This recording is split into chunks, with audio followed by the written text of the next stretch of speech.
and welcome to another exciting episode of the KLIQ Nation's Comic Book Chronicles.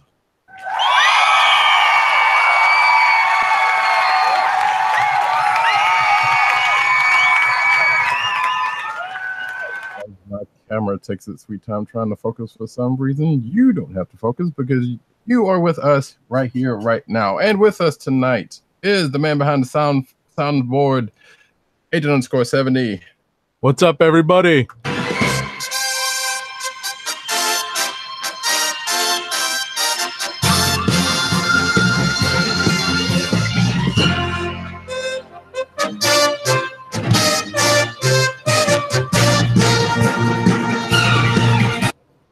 That's a little long.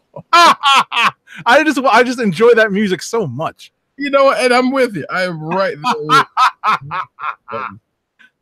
I appreciate it, though. I appreciate it. And tonight I am going to be your host, Roddy Cat. Yay!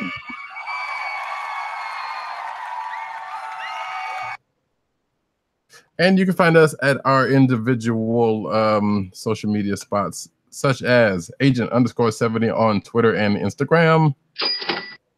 You can find me at RoddyCat on you can do that too if you want to, but RoddyCat on Twitter, News Nerds Need on Twitter, and Instagram at CBCaps.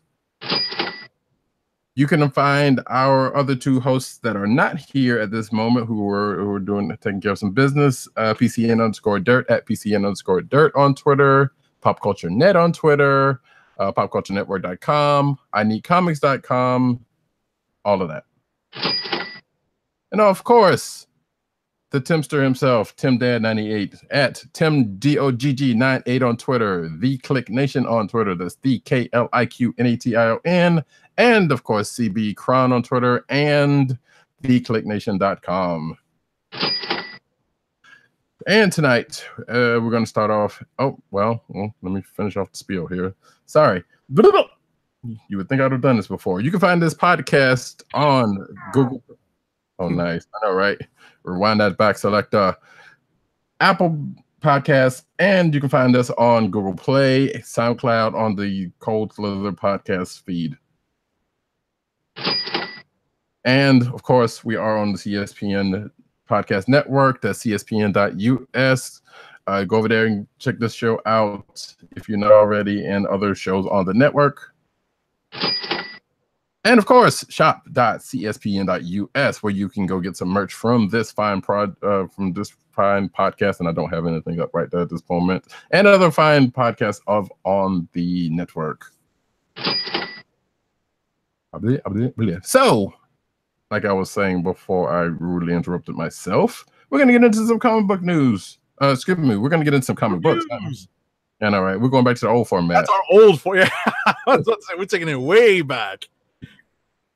So, yes, we're going to get into some comic books tonight, right at this moment. And the first one we're going to get into is Extermination number 1. Yeah, surprise, surprise, because, I'm going to be honest, knowing that this was going to be kind of the resolution of the X-Men Blue, the original 5 X-Men storyline here in the present day, I honestly did not come into this with a lot of excitement, with mild trepidation.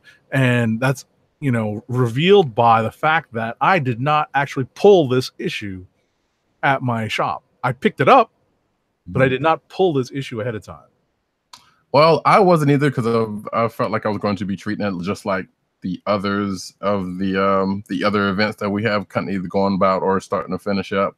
And that I'll come back to it at some point later. But then I realized, like, you know what? Well, I was about to say, how often do we get a mutant extermination storyline? And actually, that's pretty often. So Right. That's not really saying that much. But that said, this issue seems to be kind of taking some notes from the past, or maybe it's just us being jaded because we've seen pretty much all we've seen and read all of the mutant extermination storylines. Well, most of them actually, I haven't read a couple of them, but regardless, the bigger ones, Right. And this kind of takes some beats to, at the very least, I dare say Fall of the Mutants. That probably Yeah, I was about to say Fall of the Mutants was bigger because it involved true. the entire line. So True. But what I'm saying is the way they're starting it off, you know, there's spoiler alerts, there's been a couple of deaths already, looks like. There's a couple of villains from past, in which I don't know where. Wait, because was Ahab in that one or not, or was that another one I'm thinking about? I'm gonna ring the spoiler bell because there are some big things that allegedly happened in this issue, and without major redirects or swerves, you know, will serve to be kind of big points in X history. So one moment, the spoiler bell has rung. Indeed. So, and that, it is now official. So yeah, Yeah, so Ahab appears in this, and I don't remember the last time he appeared. but I'm trying to remember the last when he appeared in the what mutant extermination storyline he appeared in. And I couldn't remember if it was Fall of the Mutants or it was one of the other ones. It was in an annual, actually. There were I mean, Ahab has appeared a couple of times in the past. You know, thanks to Google, we're going to find out very quickly how often Ahab has appeared and when he's appeared. But you know, in any event, what I remember Ahab popping up in were I kind of wish Tim was here. annuals. Yeah, I kind of wish Tim was here because he, as the bigger X-Men fan of the group. I mean, you know. I was about to say his memory might be better because I've just read more. Isn't that terrible? You know what I mean? It's the truth, right? Right. You know, like when you have more, you've seen more, you've actually forgotten more. So it's kind of tough to, you know, it's kind of tough to you know, to deal with that particular shortcoming. I'm looking to see what that would be a part of his tagline. Say that again. I said I was about to say shout out to William Bruce West because that would probably be a part. Oh, of that's right. That is. Yeah. You're right about that. You are right about that. I guess Wikipedia is going to be more useful than the Marvel page for Ahab. Yeah, well, yes, it's a wiki all the same, but yeah, it depends on who gets in there. But anyway, as you're doing that, we can go on a little bit more about it. So yeah, because I guess the other thing that was confusing for me is like Future Present. So what? Days of Future Present. Oh wow, okay, not even Future Past. Okay. No, Days of Future Present because it was a set of annuals, right? Between X Factor, X-Men, the New Mutants, and the Fantastic Four because of the Richards children. Right. Franklin. Yeah. Okay. Sure. There we go. Blast from the past. Okay. So basically, what we're saying is, yeah, there is some past future nonsense going on here, as tends to happen in the X-Men. Some of which I did not know too much about because I have not been keeping up with the X-Men books, such as one such death that came early on in the book. That being Bloodstorm, I guess her name is. Right. Which is a vampire storm from another future or something. I didn't. Yeah, that's whatchamacallit, X-Men. I mean, it's not it's not an Exiles thing. I forget where Bloodstorm is from, but it's definitely one of the future alternate timelines. Sure. So I'm like, okay, well, that's something, and apparently, you know, that's a thing that happened, and then we don't know. And so we should point out that this exterminations surrounding the original 5 X-Men that have been displaced, the young versions of the original 5 that have been displaced in time, which is still also weird to me because like there's been so much time travel and stuff, even when supposedly time was broken either because of them or other things, you know, due to and or surrounding secret wars and other things that's still going on. That is still kind of weird that it here is like, oh, more time stuff, which I guess it has another book that's that I'll probably talk about a little later. Has something to do with too. But that said, I don't know. It, like you said in your notes, this was surprisingly entertaining. I don't know. The X-Men, like when they get to the X-Men, you know, hey, we're about trying to kill off the X-Men, the exterminations as they tend to happen. Theirs, or at least historically, have been somewhat entertaining. Some of them anyway. Like there's a couple of them that were kind of you could do without, you know, or adjacent ones that you could do without. But for the most part, the more classic ones, you know, usually are pretty entertaining story-wise. So I don't know whether this one will continue to be such, you know, coming out the gate running as this issue did. We'll find out, I guess. Right. You know, it was pretty entertaining. Some of the reveals in this were actually pretty good. I thought that they definitely that Ed Brisson is writing this story, and I thought that the last page reveal was good because I absolutely thought it was another character. I felt like as soon as we saw the character and what he does to a similar character, I felt like you already spoiled because it's a he. Because I honestly thought it was a she. Oh. Yeah, I thought it was a she because there was a bit of coloring in this where there are green boots. Right. And I thought the green boots were a giveaway. Because I thought it was a female character. Sure. That had a history with the X characters. I can see that. I wasn't thinking that, but yeah, I could. Right? Like I clued in on the green boots. That you know, like you know, there's a struggle, and you see green boots, and you're just like, "Whoa, is that character really back?" It actually made me Google that character's name because I couldn't remember it. Seriously, but then and then the last page comes up, and it's a total fake out. I'm like, "Oh, okay." Well, see, like the last page didn't seem to be a surprise to me once you get closer to it, right? Because let's put it this way, when the character shows up earlier and the character does show up early in the book, I was like, okay, just all out the blue. I'm like, wait, something's not right with that. Mm-hmm. And I guess if you go back to the beginning of the book, which kind of threw me off for a second, I was like, well, wait a minute, and then I flipped to the next page because you see some future past stuff going on. You know. No, of course. I was like, okay, I don't know where that's going, but then we find out I guess we were starting to find out what's going on given the last page. So yeah, I don't know. I may stick with this. I don't know. Is this the one? I know it's a 5-issue mini. Mm-hmm. Is it going to be building up or into the other X books? Do we know? I don't know. That makes me want to go to the last page and see if there's like you know how they like to do a map of the books that you need to pick up.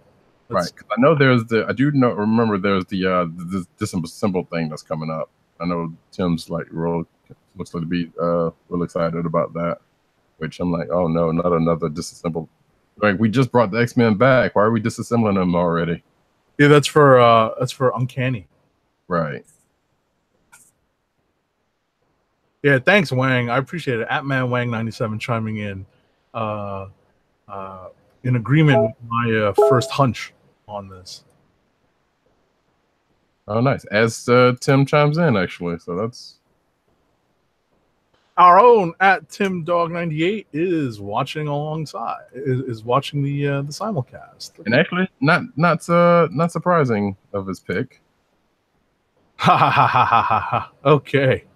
So, but that being said, I don't know. Do we have anything else that we wanna bring up about this? Or we're gonna. No, I think that's it. I think that this is something that I'm going to be adding to my pull list to so that I don't miss out on any future issues, and we'll go forward from there. Yeah, it always comes back to a redhead. Technically, it actually still has in this book. Now that we think about it, you're absolutely right because there's a bunch of them running around. Yes, and one in particular with close ties to the character that comes in out of the other joint. But we will keep an eye on this jobby. Yep. And so, what's next? Where are you, President Bartlett? What's next? You know what? Let's stay on the mutant train here for one quick second. This would probably, honestly, realistically, go on the rapid fire, but I figure, hey, why not? It fits. Multiple Man #3. Did you read it? I have not. It is on my. I actually picked up the issue physically. I have not read issues 2 and 3 though, so I'm a little behind. So I didn't even know this was coming out this week because I saw it in our Dropbox, and I was like, wait, that can't be right. And then I looked it up. I'm like, oh, I must have missed that one when I was looking up books to get or to look into. But yeah, so Multiple Man #3 continues to be strange and kind of funny, weird. Matt Rosenberg's writing this, so if you've read any of his past books, it's kind of still kind of has that humor in it. So we enjoy that. I think most of us pretty much do. There's a neat Zdarsky reference in here that I thought was kind of. But the gist of it is like after the events of last issue, I guess the main Jamie, that's the protagonist of the stories, had his crew go into the future, try to help out whatever resistance has been going on, and things go really, really bad, resulting in some deaths and some amusing commentary here and there throughout this issue. Okay. Without spoiling anything for you, but Forge ends up being the MVP, even though his priority is a little weird. But you know what? You get where he's sitting. You understand. So yeah, like I said, this continues to be a weird, funny book, even though it seemed like it might be wrapping back around to the first issue in this, but that could be a swerve, and I don't know, because there are some things that kind of get told and happen in the course of this that's like, okay, that seems like it could be. Or maybe we're thinking it, and I don't know. Regardless, but it's an amusing read. You should check it out. It kind of, I don't know if I can't say if it goes any places is a good thing to say, because it does and it doesn't. But it basically just kind of chalks up on the weird things that would happen in an X-Men book, just specifically with and this is not even an X-Men book proper, but right, it's related.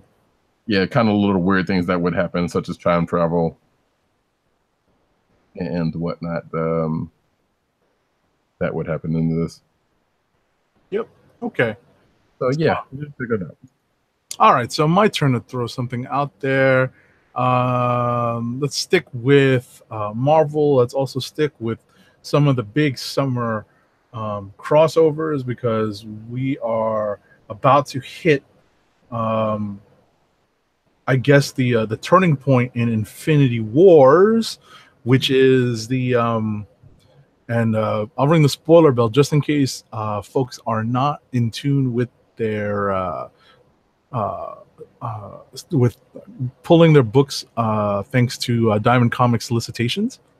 So here comes the spoiler bell.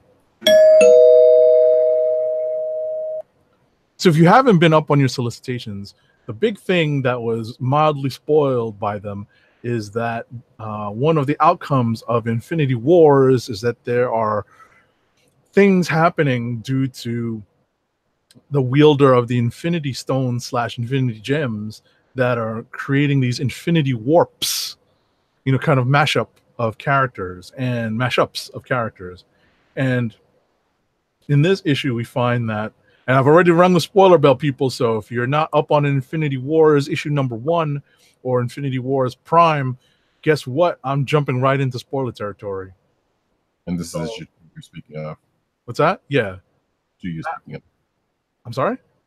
No, I just said this is issue 2 you're speaking of. Oh yeah. Now we're on issue 2, right? Now we're completely going into spoiler territory, because you need to have read a couple of things before getting to this. So we find that it's Gamora, who had been going by the name Requiem, who's been gathering the stones or trying to gather the stones, and is wielding a power stone embedded in a sword to basically lay waste to a bunch of people, including one Thanos. What we find in this issue is that she's on a quest to, and something that Duggan had been pursuing in issues of Guardians of the Galaxy, where Gamora is on a quest to reunite herself with the part of her soul self that had been trapped within the soul gem, and she was on a non-stop quest to do that, and she basically was running her sword through anybody and everyone who was in her way, and she basically at the end of the last issue guts another member of the Guardians of the Galaxy. Just in case, Roddy, you're not up on this, I don't want to. I'm not. So, but ultimately, without spoiling everything, we get to the point in the story where these mashups sort of happen. You can sort of see the impetus for them and how, the mechanism for them. And that's really what is important in this issue, because then when you get to the end of the issue, you see where a lot of these mashups come to pass, and how the next few books are going to be kind of involved with explaining how we get from these mashups to back to the status quo. So like I said, it's a lot of if you thought that Thanos was going to be one way with on his quest to gather the Infinity Gems or stones, Gamora is another way is another path entirely. So that's the at least at this point the crux of the story. Are you still enjoying it? It's definitely interesting. I finally saw where those warps come from, those mashups. So I'm definitely keen to see where this main story goes. I don't particularly care to read the spin-offs.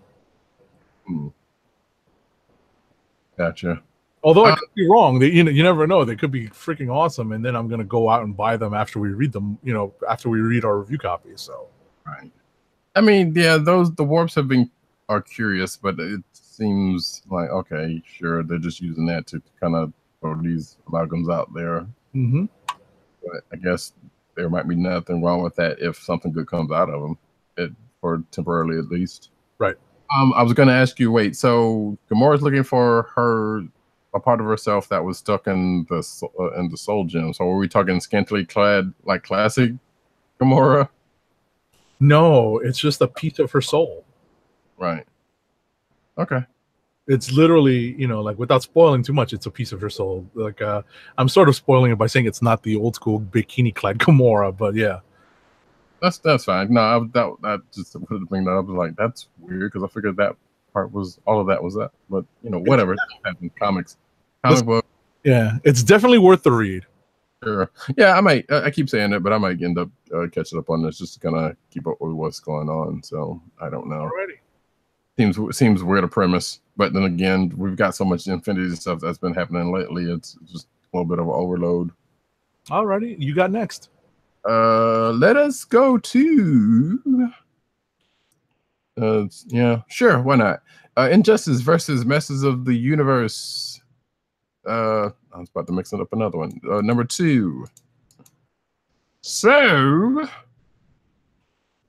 I'll type that out. So basically, we have after I keep saying after the events of last issue, He-Man has joined Injustice Universe's Batman and friends in order to stop the Superman jerk of that time period, or universe, not time period. Excuse me. He-Man, Tila, and Orko are brought to Earth. Where He-Man's trying to get a grasp of the situation with Superman. There's a couple of things he doesn't know, and he's trying to figure out. And they even bring up Clark Kent's identity when He-Man is talking about him. So that gets into excuse me. That gets into talking about everything that's been going on in the Earth, or continued going on with everything in the Earth. He-Man takes it upon himself to kind of take a little trip outside. He and Orko to try to see what the world is, and they're apparently in Bloodhaven, which that can be a good place to for someone not of this Earth to want to come and check out. But he justifies it by saying, hey, his mom's born on Earth, and she calls it dishonorable, so she wants to see it himself. So he gets out there, comes across this young girl who's trying to end her life, which I thought was a character, which I thought was a person we would know, but apparently it is not. But then, a fight breaks out between He-Man, Bane, and Copperhead, who's a character I'm not too familiar about. But nevertheless, this fight ends up happening, which brings He-Man, which gives He-Man an idea, and he brings back a present or two for Batman and his crew. All in all, and of course, as tends to happen with He-Man and thereby the classic cartoons, there's a little bit of a message in here if you think of it. And that could be me just reading into things because I've been watching a little bit of He-Man on Twitch lately. Not that I needed to, but just it happened to be on. But as he's talking to the young lady, he says, there's a little what seems to be one of the classic He-Man, the more you know lessons that happens to pop off in a way. But again, that could be just me thinking about it more so than it also be what it is. But like I said, nonetheless, this issue is interesting so far. It's still to be an interesting mashup of two universes. I mean, whether it comes out to be anything good, but they've been doing a lot of these. So, Masters of the Universe has had a couple. Justice League has and will have a bunch of them, as we'll find out later on. Mm-hmm. We'll at least find out about one. So this one's kind of an interesting one, and I'm curious to see. I'm just basically sitting here waiting for the fight between He-Man and Superman and see how that plays out. That's the gist of this whole miniseries for me. So we'll see in a couple of issues, I would imagine. But that's it for me on that one. What you got? All right, so I've got quite a few books. Another kind of big event book that I picked up this week, that started this week, is Edge of Spider-Geddon #1, and this book focuses on the Spider-Man of an alternate universe, who in this universe is a punk rocker by the name of Hobie Brown. Spider-Punk. Yes, this is Spider-Punk. But he definitely bristles at the notion of being a Spider-Punk and would prefer being called Spider-Man. Oh, really? Is he doing the Bendis thing with Miles? Yes and no. Because remember, ultimately, when you're dealing with the Spider-Man analog in every alternate future or every alternate reality, they only know of one Spider-Man until whatchamacallit, Spider-Verse. Right. And then at that point, it's like, oh, wait, I'm a member of a much bigger fraternity. Or sorority, depending on how you look at it. It's a lot of fun. It's a little twisted. The villain they run into is called there's an Eric Masterson in this. It's kind of surprising, and I'm like, what? Thunderstrike? Huh, interesting. And one of the main enemies is Kang the Conglomerator, and I'm like, okay, we're really taking this punk thing all the way to the extreme, I mean, makes sense. Yeah, it does. It absolutely does. So, as I said, this is the edge of Spider-Geddon. So ultimately, when we get to the end of this, we're on our way to Spider-Geddon. So this is, I believe, the first of 4 Edge of Spider-Geddon books. And then we get to Spider-Geddon 0 and Superior Octopus #1. So that's where we are right now. We're on the edge of Spider-Geddon as the spider troops are being rallied. They're basically following the same suit as Spider-Verse. Point, yeah. Which I've still yet to read. Really? Spider-Verse is really good. I've heard that, but I don't know. It's like it just seemed to be a lot. So but it was a lot of really good stuff. So gotcha. You got it. Maybe I'll check it out. Who knows? All righty. So what's next? What do you got? I'm thinking I probably have one more. Actually, realistically, we talked about most of my books. I'm about to say I have one more, or I can do this as a rapid fire. Okay, you know what? Let me do one, and then we'll go rapid fire if you want to. If you want to just do that one quick. Okay. I read a bunch of books this week that were pretty good, and really, I only had a couple of kind of, really only one kind of dud. So I'm going to talk about Batman number 53, and this one hit home for me. It really did because you know it deals a lot with how Bruce Wayne and Batman are trying to work out their pain and their hurt at being jilted at the altar. And that's really an interesting, like this is not what I was expecting as the resolution of this little kind of interlude storyline in the aftermath of uh,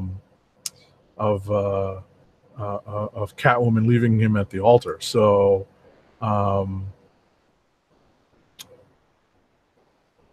we're still in the jury room. We're still dealing with the deliberations over Mr. Freeze's guilt or innocence, and Bruce Wayne really hijacks the entire deliberation and takes it in a direction I did not expect.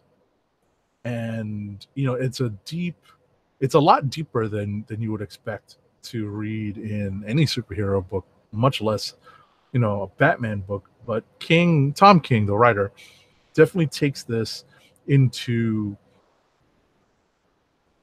it's definitely in a direction that is wholly unexpected by me, and two was more about dealing with Gothamites' attitudes towards Batman and how they might put him on a pedestal. And there's biblical references in this, dealing with specific books of the Bible that are all about dealing with doubts when it comes to one's faith.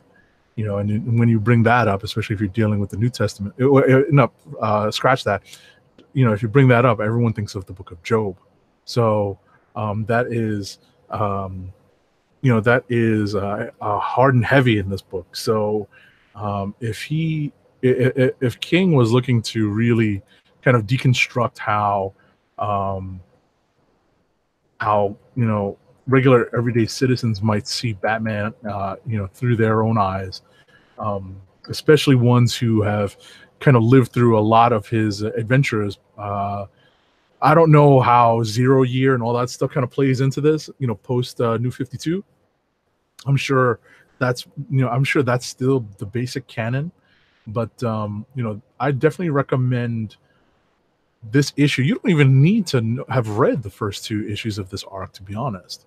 This is like the important one when it comes down to understanding what Bruce Wayne is going through and what King is kind of going after. So I don't want to spoil anything. I saw this as King really working through Bruce Wayne and Batman's pain, and coming to not a healing place, because not a place of healing, because that's definitely not where we are at the end of this, but it's a better place.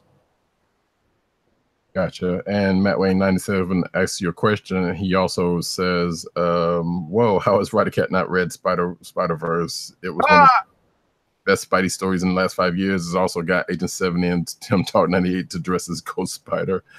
I mean, that's awful. I mean, hey. Actually, wait. Spider-Gwen did come out of Spider-Verse, did she not? Yes, that's correct. That is correct. That was one of the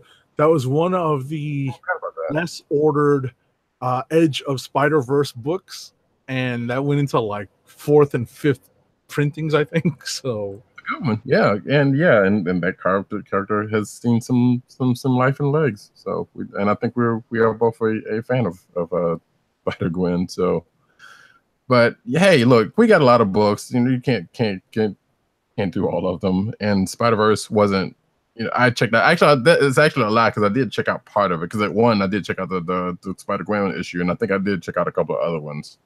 But outside of the thing in general was like, eh. I wasn't too plussed about it. It's funny.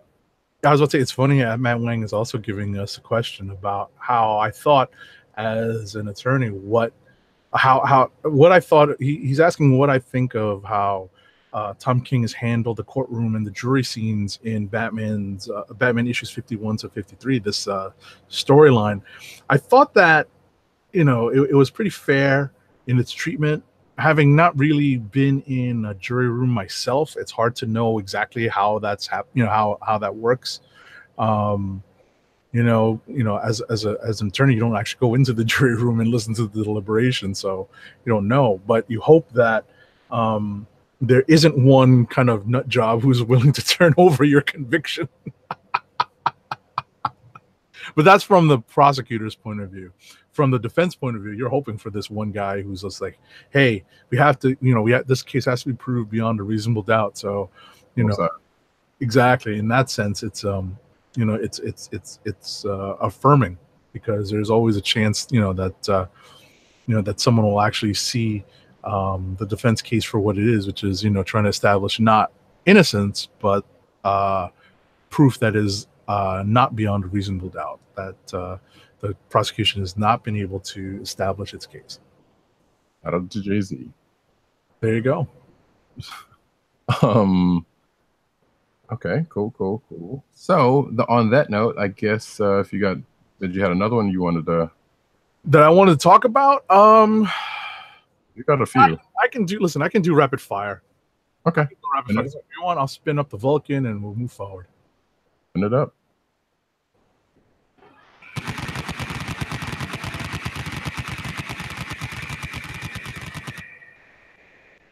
Till it was empty. You heard that? No, right? Spun it up and spun it until the clip was empty. So the magazine was empty. So that said, I will go ahead and do my last two. Go ahead. Or 2/3. I'll bring up a book, but normally I would have brought this up in the regular discussion, but this train just keeps on going, and that is Star Trek: The Next Generation, Terra Incognita #2, which they're trying to get in the books for longest title. I see, although the last one was titled anyway. Regardless of that, this issue pretty much plays like an episode of TNG proper, in that so it starts off with Picard and this other captain doing fencing. And then this other captain is like, which granted, this other captain's come up in the past book anyway. So they were helping this other captain trying to fix up their ship to try to get to these negotiations. What we find out in this one is negotiations with the Cardassians, and this other captain is like, hey, we need to show a force. So the Enterprise is probably going to be a better fit to go to shuttle these ambassadors to the negotiators to this conference, or to the negotiations, which Picard reluctantly gives into. And of course, per TNG, one thing is planned and then things don't go as planned, and Troy ends up being MVP by and seeing some action when things go kind of bad. Having to deal with the two delegates of the negotiations, and trying to basically survive to get to where the negotiations to have to happen, because something happens with the shuttle. There's no death, but people get hurt, including the pilot, which had red hair. I was like, well, she's gonna be the red shirt. Turns out no red shirts. Yep. No red shirt, just red haired. But yeah. So, but like I said, things happen on the way to them trying to get to the negotiation site. Like I said, Tori kind of shows improves and gets the respect of, not necessarily gets the respect, because she's not like she didn't have it, but there was some animosity between the two negotiators, and the situation alone to kind of get messed. Some things happen, but they get to where they need to be, and then cut to a notification that should not have popped up. Nevertheless, things happen, reports are made, an understanding gets come to at the end of the book, and it gets to be to be continued because this is a miniseries. Now, the one thing that kind of ties it to what's been going on with the Mirror Universe stuff is that Mirror Barkley is still around, but we only see him in a couple of panels where he slips up right before the shuttle takes off with Troy in the negotiations. So, yeah, but that's pretty much the only thing that happens in this book that kind of brings that up. Overall, like I said, this was probably slower. Well, actually, it took much. It's not even slower than what it was. This was like a little bit more action packed than the last issue, but it's definitely still plays out like an episode of TNG, like I said, and whatever is to come after this is going to be the case. Star Wars Beckett #1. So Woody Harrelson and his crew is you know what, let me stop that. So this issue is about the story of Beckett, who's played by Woody Harrelson in Star Wars and Solo, but he's basically slaying himself. So whatever. At least that's what I took from the movie personally. But not to say it wasn't a good performance, but it was. Regardless, so this is set before the Solo movie, and this is he, Val, and I can't remember the other guy's name with the arms, but them doing a heist or them doing a scam to do a heist so they can get the score, so they can get up out the game. And as tend to happen, things don't go the way they think they should, but they get out of it. But at the end of this, they still end up being indebted to Dryden Voss, who apparently is no relation to Quinlan Voss. For all you Star Wars nerderies, you know who that is.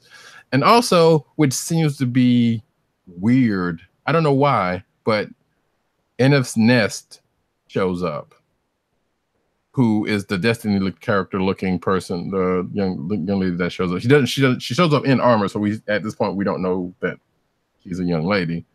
But you know, as the beginning of the Solo movie suggests, like, you know, Ennis always comes along to be a thorn in Beckett's and his crew's side, and this was no different. It still seemed kind of weird that it happened, but at the same time, like I said, Solo kind of established the fact that you know, them and their crew tends to show up. So it is what it is. If you know, it's another Star Wars book. It's a one shot, just like there's been a few of them. If you're curious about what this character is about and seeing the nice, you know, seeing basically the same thing you would have seen in Solo anyway from this character, go check it out. One more book I'm going to bring up, even though I have not read it. I just skimmed through it because I think we'll probably end up talking about it shortly in news. But there's the Luke Cage Marvel digital one-shot original that came out on Comixology today. And again, I'm just kind of skimmed through it. But it starts off with Luke kind of in and around Harlem with Danielle. He's taken care of, and he meets this person, and some things pop off, and apparently we find out something in the course of this book that apparently Luke Cage is not as indestructible as he has been portrayed. Now, granted, we know Luke Cage has unbreakable skin. Other parts of his body, or the inside of his body more specifically, not so much. And apparently we find out that what he ends up having is akin to something that boxers get when they get punch drunk, or get punched too drunk and things start getting, you know, things start happening in the brain. So apparently we come to find out that Luke may have a similar condition, whose name escapes me at this point. But say again. Say again. You're looking for the punch drunk disease. Well, wait a minute. Hang on. They actually CTE. Yes. Okay. Yes. So come to find out that he has that, and he's dealing with that now. As we've talked about in these with these books. So these are digital comics that come out 2 chapters every so often. I can't remember how often it is, but after 3 months they're going to put them in print form. and there's going to be like, I think there's like 3 of them each, so there's going to be like technically six books worth of 6 issues worth of books coming out. So this is the first one. Sometimes it's good to check out some of these. This is not a Comixology original, because I think I would have been able to borrow it if it had been, as with some of them. But nevertheless, it is on there as a Marvel Comics original. So sometimes it's good to check out, because you don't get to see those come up on the comic lists unless they go to print, which comic list I use. I tend to use when I'm looking for books, and then I'll go to Comixology and check out what's there with that kind of stuff. And usually there's some good stories on it. Like I said, the last couple of Black Panther books that I spoke of outside of the main one has come out of that. Okay. So you may or may not want to check that out and see what comes of it. Alrighty. So those are your last 2 books for Rapid Fire.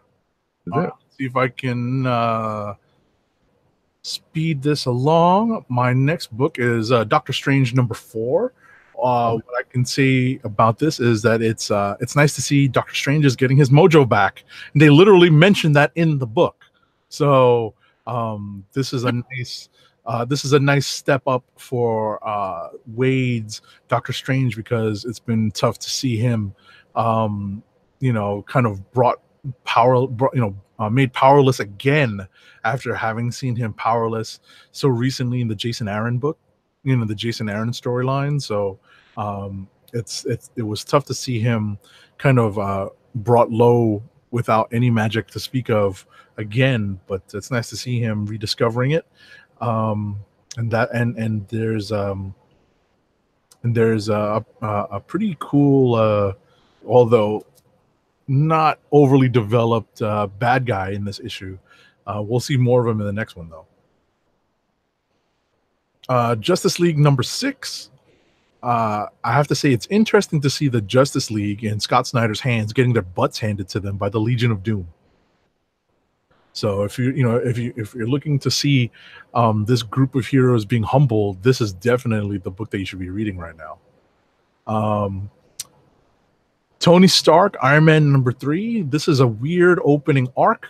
I have to say that Slott's beginning arc on Tony Stark Iron Man has been a little up and down for me. I definitely understand why some people would have some trepidation when it comes to picking this up. I'm willing to give him some more slack, but especially considering that he's expanding the supporting character base for the book, bringing in a lot of the old favorites such as Bethany Cabe and Jocasta, but also bringing in X-51, aka Machine Man, is in this, and there's definitely some more twists coming up.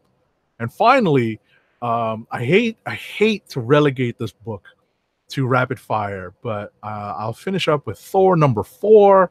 This is a hugely fun issue. There's so much insanity going on in Jason Aaron's book, returning Thor Odinson back to the mantle of Thor. You have to remember the War of the Realms is still going on, and they've brought Thor and dropped him right into the thick of things, and he's not up to full power, so he definitely has to do things in a slightly different fashion. And plenty of great supporting character work in this book. Thori the dog is still a great read. So this is a candidate for Click of the Week for me. I've got a few choices for a Click of the Week this week that I have to kind of sort through before we make our decisions. Then I guess this would be the time to make that decision, because we're coming up to it. But before that, real quick, I was gonna say, Tony Stark seems like a hard character to do anything with outside of being with the Avengers. Personally, I don't know. Like, granted, classically, yes, he's had a good run in the past, but I mean, nowadays, I don't know. And I would imagine there are probably some people that are not checking this book out because of Slott's SJW status, but that's a whole nother thing in itself. About his what? SJW status. Oh, that's lame, stupid. I mean, but it's true. It's true.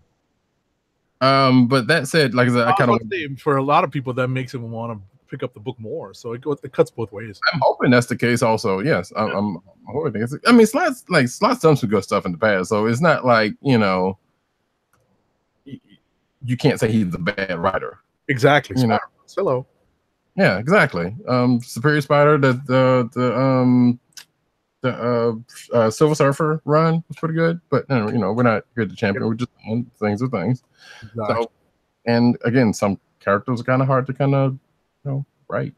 Yeah, absolutely. All righty, so I guess we have clicks of the week coming up. Indeed.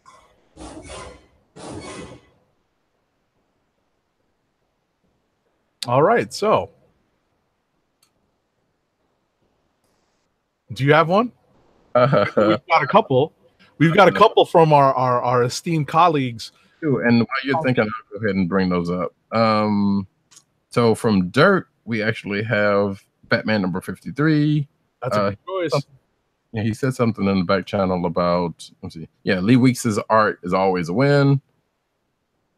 And from Tim, which again, going back to kind of no surprise, Extermination number 1 from Tim. For myself, I kind of want to go with multiple. Actually, you know what? I will. Extermination is pretty good. Actually, from what I read, but I'm going to go with Multiple Man number 3. That was a weird kind of fun book.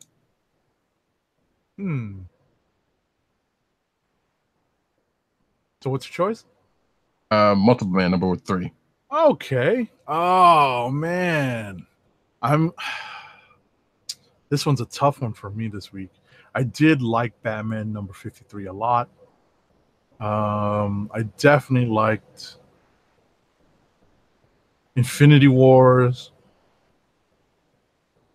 I liked Extermination. I also like Thor number 4. Ugh, this stinks. Gotta choose. It's not easy running cleanup, is it? Gotta choose. I'm gonna go with Batman number 53. I'm gonna back up Dirt on this one because, like I said, this one kind of hit home for a lot of different reasons. Definitely,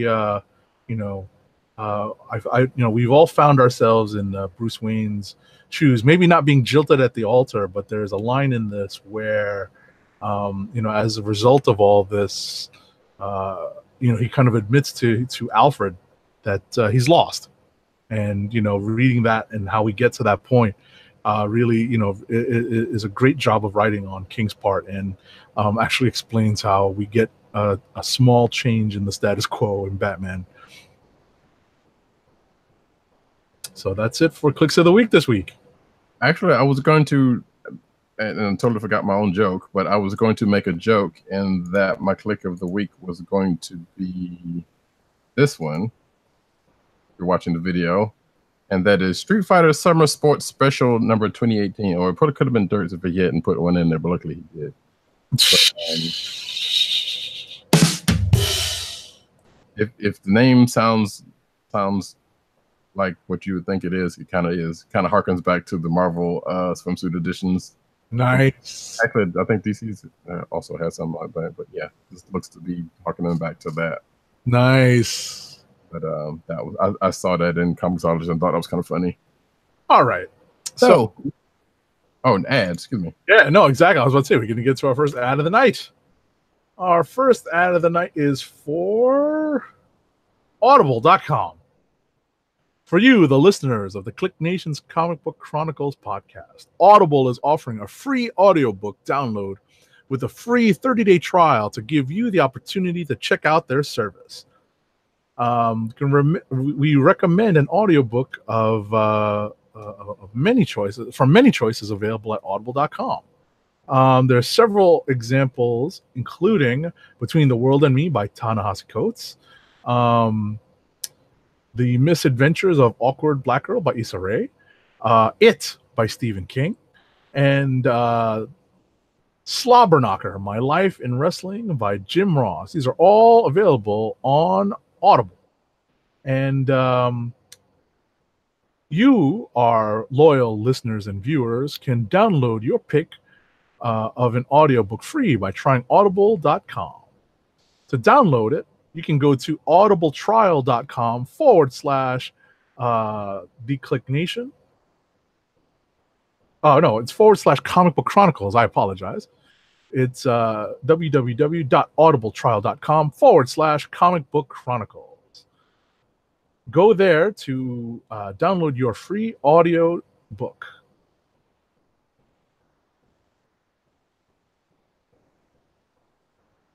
We should really go on Audible and try to find some like, granted, some of those were, I mean, those would work, but I'm saying we should try to find some more comic related Audible books just for giggles.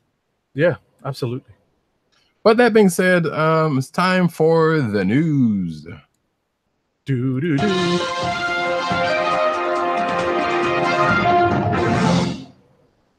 And as we do about this time, we're going to start off with the cinematic news. And we're going to start off with, which I hate sites with audio video, excuse me, but we're going to make it roll. Sebastian Stan reveals his favorite MCU line, and it's heartbreaking. So I think it says that he was talking with a podcast, I guess, or a show, talk about his work in the MCU, and says his favorite piece of dialogue comes from Captain America Winter Soldier, and it's, who the hell is Bucky? Oh yeah, that's a great line. Yeah, I know. I figured it was a little bit more throwaway, but then again, I was, I guess in the course of what was going on at the time, it does resonate. What I was gonna say is it definitely, I think, hit the mainstream movie viewer harder than it did the people who are more familiar with the storyline. Right. Because I heard audible gasps from the audience. Did not know who that was. And I was like, come on, Right. So once that line drops, you're just like, okay, Mm-hmm. Yeah, like I said, I just kind of took it around where it was like, okay, I get it. He's he doesn't have his memory. So I just kind of glossed over it. But at the same time, I was like, yeah, I can see it. Gotcha. All right. So I guess a follow-up story is that Sebastian Stan wants your fanfic. Oh God. So yeah, he wants it as a way to have fans best deal with their emotions in the wake of Infinity War. Okay. Right. So basically, yeah, talking to in the same interview, he was saying, it's like, that scene where he disappeared was emotional for many, and as well as himself, and he basically told people, it was like, yeah, write down your feelings, and the person who was interviewing was like, so like fanfic. And he was like, sure, which that's a door I don't know if maybe he does, he's aware of the nature of some fanfics, open the door for that, which, come on, if you know anything about fanfic, there's probably some more salacious stuff out there about him and Steve out there, whether he knows about it or not. So right. But so that was just a little fun little thing that happened in the course of that same interview. Keeping on the Infinity War train, and that special effect at the end of Infinity War was based on one specific Infinity Gem, which I find kind of hard to believe, knowing the history of the gems. But I should also take this moment to point out that Avengers Infinity War is out on video right now. We're getting nothing from that. I'm just saying. But yeah, so apparently the Power Stone was the one that caused people to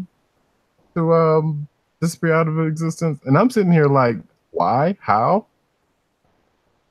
Because given the nature of the gems, especially as we know classically, they kind of work in tandem.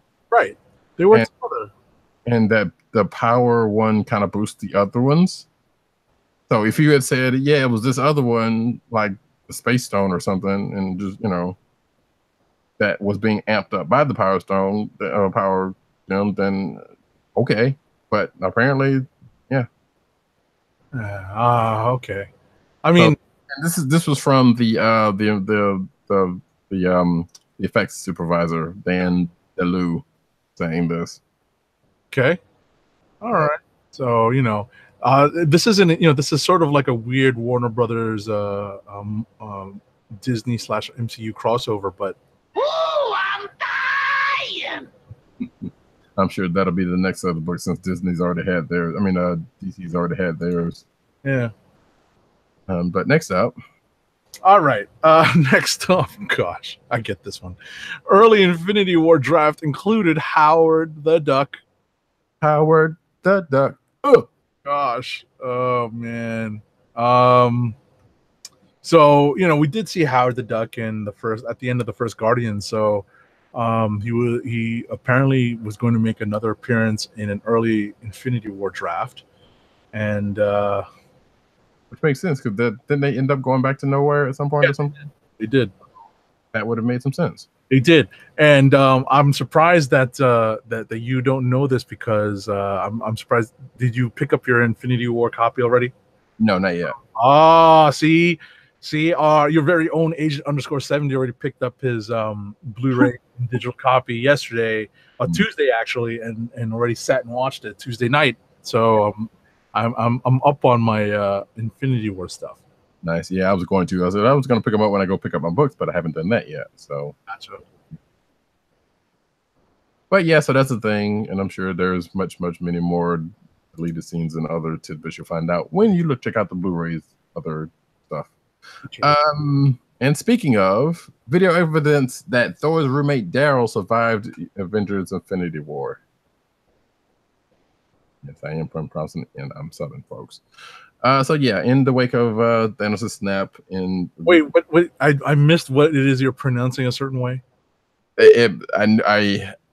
Infinity, and sometimes I realize it sounds like I'm saying Infinity.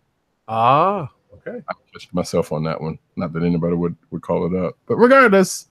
So yeah, there's a video out there. I'm assuming it's on the DVD, and yep, it is that Daryl, who's we've only seen on the Blu-rays of other, specifically Thor movies, I guess, which actually I hadn't seen all the featurettes on all that stuff. Like I'm slipping. Either way, he's still alive after the snap. Okay. So, yay. All right. Wait, is there a Daryl in? Have you seen Deadpool 2? I have not.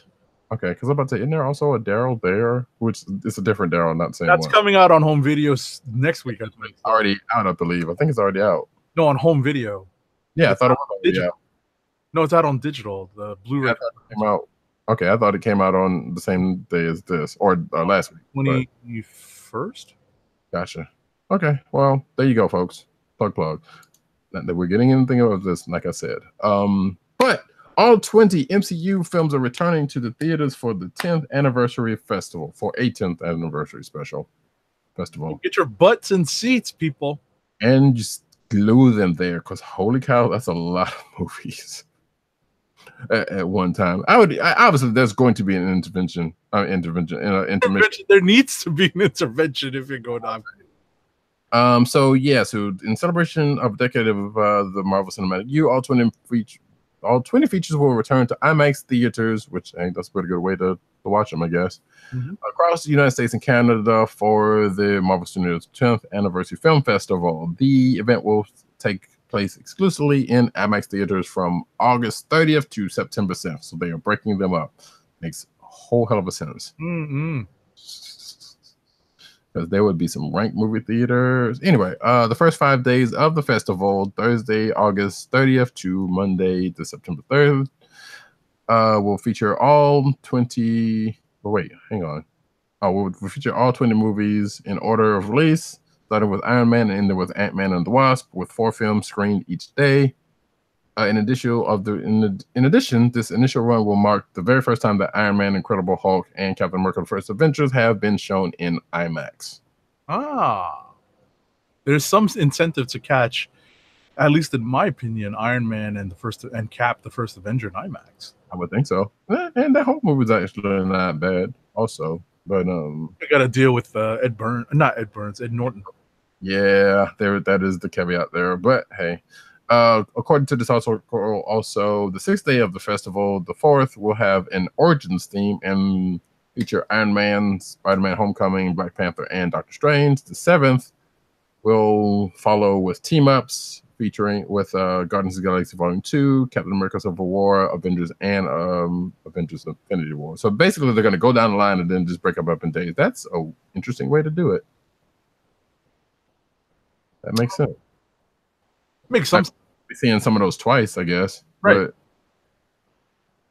But, okay. Next up. Well, I'll take. It doesn't say here though, but I guess no. Yeah, the first 2 days they're gonna. No, so I was right. That's weird.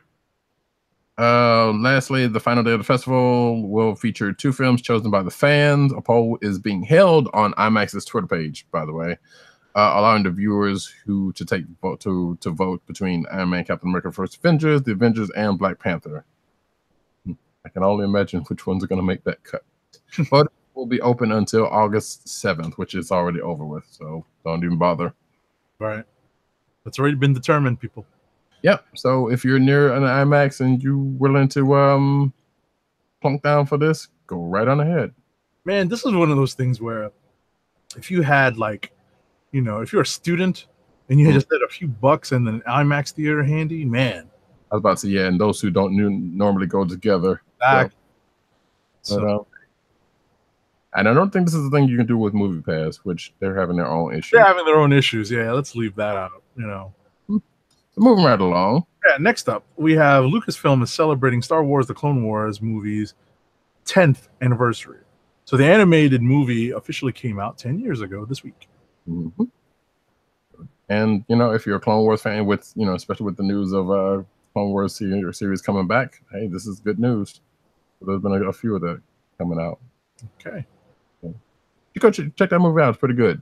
Obviously, the show's a little bit better, but hey, do it. In fact, I think the movie falls if the chronology is to be believed. This movie falls like second and third of the issues or something, or of the episodes or something, somewhere in between there. I don't know. I watched that. I watched the Clone Wars pursuant to the chronology, and yes, you have to wait to watch this movie. Right, which I did not do because I did not have that chronology until after I got past the point that got screwed up. Right.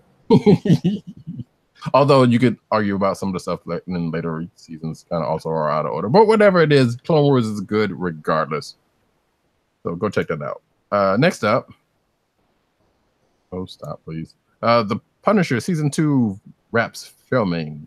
So Season 2 is coming. Curtis Hoyle actor Jason Moore announced on Instagram Saturday that it's a wrap. And that should be coming out later, probably next year, I would imagine. Alrighty. Following up on more Netflix Marvel news, Iron Fist Season 2 almost included Moon Knight. Do you have a bit in here about the trailer dropping this morning?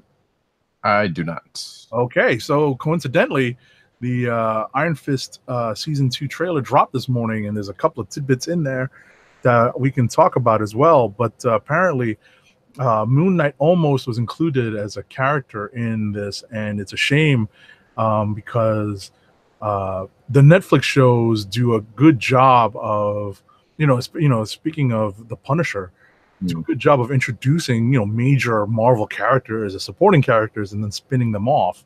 We've already seen it. Yeah, specifically the Marvel Knights characters. Right, and we've already seen it. So this was a prime opportunity to have Moon Knight make an appearance and then spin him off into his own Netflix show. I know there's some people out there that is not checking for Moon Knight at all, but But at the same time, he's a blank slate to a lot of people. That is that also. Right, and that provides fertile ground for a lot of, and the character itself provides fertile ground for a lot of experimentation. I would say that Iron Fist, the trailer, shows that they have definitely learned from a lot of the mistakes that they made with the first Iron Fist season. They are adapting and adopting a lot of the things that made Iron Fist a tolerable, almost cool character in Luke Cage Season 2. Right, right. Did you finish watching it yet? Nope. That's why I was treading lightly. I didn't necessarily want to say everything. Yeah, I mean, I am like, I'll basically say I'm on episode 9, and I've been on that for like a few weeks because I've had the time to actually, well, actually, kind of hadn't had the time to watch it because things have been going on, but I have had time to kind of creep up on it, and I just haven't. Which we'll talk about with another Netflix series that's coming out. But that being said, I didn't have it in the rundown, but since you already brought it up, the first trailer for Iron Fist Season 2 finds Danny Rand fighting a classmate. I'm assuming that's some of the stuff that you were alluding to. So, and it definitely draws on. We are definitely drawing upon the Fraction Immortal Iron Fist stuff in this. We're definitely ashamed to admit that I have not read. Don't at me, man. Oh man. Oh, that is some good stuff there. You don't have to be an Iron Fist fan to well, I know that is true, but it was like I remember after reading Fraction's Hawkeye run, I was going to go back and read it because I'd never read Immortal Iron Fist, and I never got back to it. But I have it saved up in Marvel Unlimited. So. And yes, I've heard nothing but good things about that series. I just hadn't had a chance to read it yet. Anyway, moving right along really, really quickly. Runaways Season 2 will arrive this winter and feature a connection to the MCU. Have you watched Runaways? Or no, hook a brother up. Oh, that's right. It's on Hulu. Yeah. That's terrible. I mean, hey, it is what it is. So I'm not even blaming you for that. I have to watch it myself, and I do have Hulu, so I don't know. But one of these days, next up. All right. Next up, Wreck-It Ralph's newest trailer is Fast, Furious, with Vin Diesel and full of Disney princesses. I mean, kind of. So Gal Gadot, who was also amongst the proud of in the Fast and Furious, yes, playing a voice is voicing a character who is not unlike her character in Fast and Furious from the trailer, or at least the trailer suggests. Okay. So, yeah, so there is that. If you haven't had a chance to check out the trailer, it's actually pretty cute. I have not seen Wreck-It Ralph, so this is just continuing a whole line of things we've been. I don't blame you for that one, though. Yeah, I mean, I watched it, but I don't blame you for that one. Yeah, I actually have a copy of it. Well, not have a copy, but I was given a copy through I think Movies Anywhere. Actually, I think. Mm-hmm. Which, by the way, I think it may or may not be over. So I don't have this in the rundown, but I meant to. Microsoft just joined Movies Anywhere, so you can hook up your Microsoft account so you can play Movies Anywhere stuff on your Xbox. They are giving Days of Future Past, I believe, X-Men Days of Future Past, right?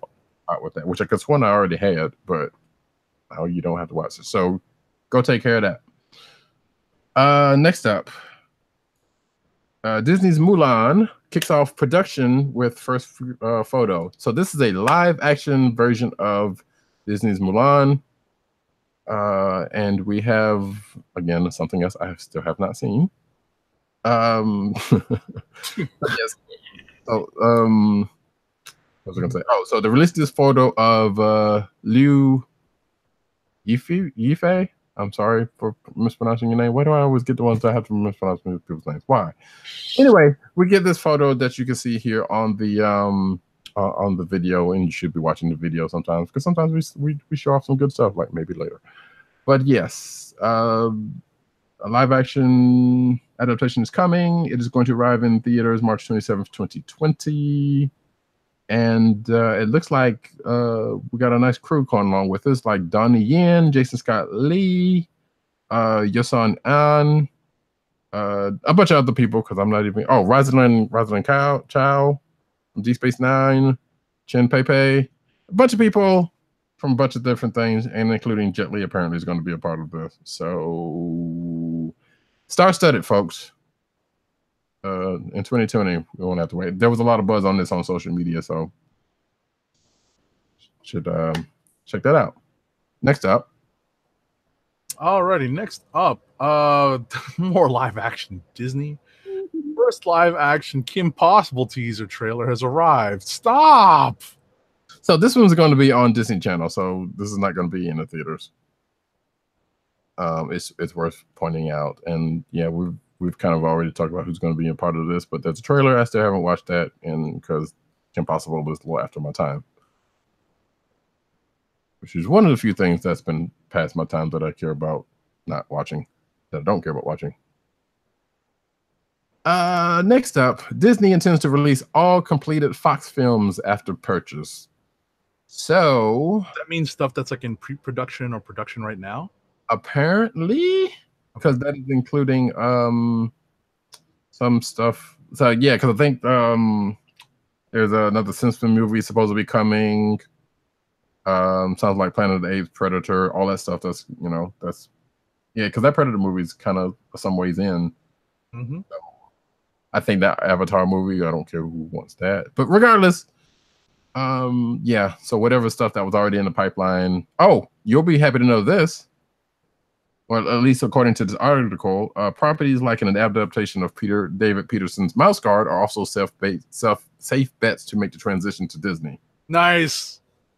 Because I know you are a fan of Mouse Guard. Mouse Guard rocks. Did you see the board game?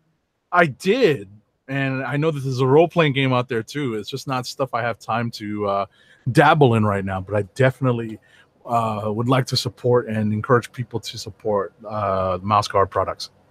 Yeah, I saw that. I was in the and I think may have brought this up before, but I was in a local comic, game store, not stop. Mm-hmm. Saw that, and I wasn't sure if we had talked about that board game or not.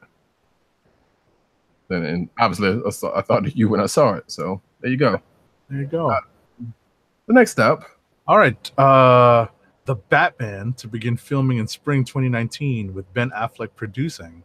So we're still not sure if Affleck's going to put the cape and cowl back on, but he's there to produce Matt Reeves' The Batman, which is going to start principal photography next spring. I feel like there was another article around this time that suggested, but there's been stuff going back and forth to suggest that Affleck's going to be in the cape and the cowl for this movie. So we don't know. We'll find out when we find out. Justice League producers supposedly wanted Mark Wahlberg as the Green Lantern. No thanks.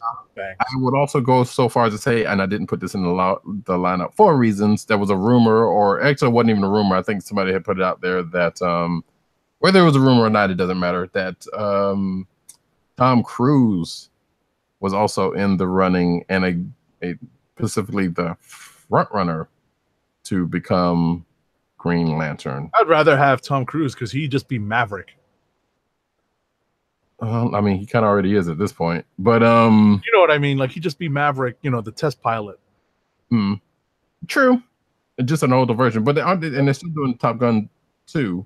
Yep. Which I think he's supposed to be part of. So yeah, I guess that would still fit. But again, I think that was kind of a hoax or not true or been debunked, something regardless. I think they said they wanted it early on. They might have wanted them for an earlier treatment, but that didn't come across. We don't know. All this stuff is still up in the air of all this stuff. But go away, Mark Wahlberg. Go away. So next up, Batwoman's Ruby Rose quits Twitter following fan backlash. Which is Come on, fans. Yeah, this is stupid, and it's almost always dudes. Stupid trolls. Yeah. So, this is just another in a long list of people leaving Twitter for being,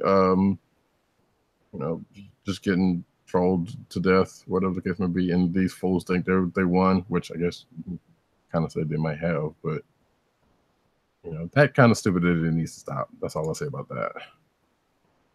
DC Films Birds of Prey casting biracial Black Canary. Okay. So, yeah, we could see a biracial Black Canary in the Birds of Prey movie. No word on who's in the running or anything, I don't think. But yeah, it's a thing. We'll see if it comes to pass. All right. So next up, Cyborg has been cast for the DC Universe's the streaming service, the Doom Patrol series. That's actor Joivan Wade, from the first Purge. Okay. Sure. Whatever. Yeah, and there's a picture of him right there. But yeah, anyway, moving right along. Was Cyborg ever a part of Doom Patrol? I don't. Nope. And wouldn't he be a better? I don't know. I don't know. Because they do have a Titans thing. Anyway, I don't know. We're going too far with that. These Avatar: The Last Bender posters have mastered all 4 elements. Pun, pun, pun, pun. So as you can see here, there are 4 Avatar: The Last Airbender posters, which are pretty awesome, including Aang, both young and old, with his family, and Appa, of course, star of the show, Appa. So these are some cool. Whoops, I don't know who's the artist. It doesn't matter who. No, I'm stopping. And Luck is the artist who did these, and it sounds like there's going to be a Legend of Korra one coming soonish. So that's some good stuff, though. I don't know where you're supposed to buy them, or if you can buy them, but they're out there, folks. Go check them out on his Twitter page. All right. So next up, and I'm going to ring the spoiler bell because I know this just dropped last week. I burned through the entire season already. It's not on that. What's that? I saw your tweet on that. Yeah, I'm saying I burned through the whole thing. It was like 3 a.m. I'm like, yo, I just finished it, man. So I'm gonna ring the spoiler bell.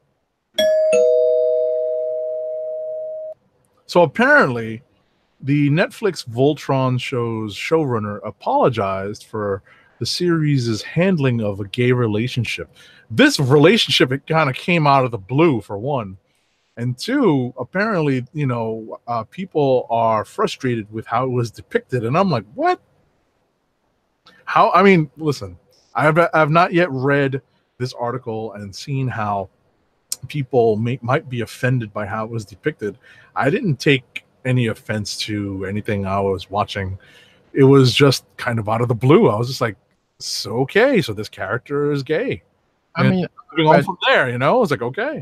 Yeah, I would imagine this would probably hit towards more people who are gay themselves. Right. No, but in terms of the depiction and in terms of how it was portrayed, like it honestly, I didn't see how, what could be taken offense to. But like I said, having not read the articles, I'm not going to further stick said foot in my mouth and just try to figure it out after I read it. Yeah, and I haven't seen. I am so far behind. I said in the tweet, I'm so far behind. I might as well go ahead and restart the whole series again because I know I watched season 1 and I haven't started season 2, and it just snowballed from there. They have actually been coming out with these fairly in a good, reasonable time. Yeah, no, I gotta say, there's a couple that listen. They actually make fun of the fact that some of the characters that they introduce in the various seasons are rather forgettable. In the most recent season 7, and it's kind of funny that way. It's just kind of like, hey, do you remember this character? And like it literally comes up, and you're just like, oh my god, I totally don't remember that. And they kind of poke fun. It's very meta in that sense. But I have to say that it's all been leading up to this season. And this is a great capper to what you would think is like a kind of like a big arc dealing with the Galra. So, it's definitely worth the time to invest in watching this. It's pretty well done. And a lot of the seasons are not. This is not an excuse because of why haven't you finished it would come up, and because I know some of the seasons are not that long. Yeah, they are not long. Listen, this is like stuff that if you have a tablet and you literally are like doing like this is how I burn through a lot of these. Like while you're doing like kind of normal household stuff, just have it on in the background and just watch it. And if you miss something, you just rewind it. And that's generally how I binge a lot of this stuff by doing other stuff. Yeah, not usually how I do stuff that I haven't seen before or stuff that I'm really interested in. Right, like I know you want to put all your attention towards it, but at the same time, right, because it's on Netflix and because you can binge it, that's my point. It's like you can stop it and go back to what you might have missed. Yeah, but the only thing I was going to say about this article is that I haven't seen season 7 yet, much less most of the other stuff. But I can only imagine In fact, I did when I saw the article heading, what could be the problem? Because I know sometimes things get handled in a not great way with certain relationships. You know, if you're talking about like fridging in the comic books type situations or whatever. I don't know what happened here, but you know, apparently it didn't sit well with a lot of people, probably rightfully so. Gotcha. But I guess, yeah, we'll see when I get to that point. African fantasy comic Malika, Warrior Princess, in development for animated series created in Nigeria. Nice. So this is from Unique Studios, that's awesome. I think I've read a book from this because they had a free comic book day book that I read, and I was like, it seems kind of interesting, but I never really followed back up with reading anything else. So Unique Studios, the creators of this comic, is doing a fundraiser on Kickstarter that launched in late July. Roye Akopu, I apologize for screwing up your name if I have, has already surpassed his initial $15,000 goal.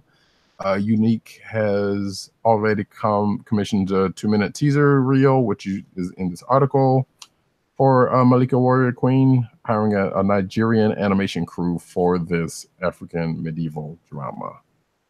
So that's pretty cool. So I don't know where it will land, but I hope it will land somewhere big and get the time is right for stuff like this to come out. Alrighty, so I guess we can transition to comic book news.